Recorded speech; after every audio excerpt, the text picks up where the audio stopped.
All right, we're out here today. We're doing an old school fundraiser for ex-captain Rory O'Connor of Engine Company Number 2. He's fallen sick with ALS. So we're out here, show of force, to show him that we're here for him. We're collecting money to help the family offset some of the costs that may incur. He's in really bad shape. So something like this, we hope we can bring up his spirits, show him that we're here for him, we're in his corner, and he doesn't have to battle this himself. So current captain, Mike Molish, you have Lieutenant Dan Maloney. We got a whole department here. Everybody's here.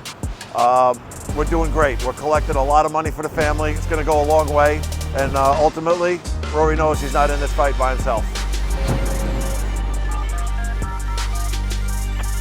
710 to all personnel respond.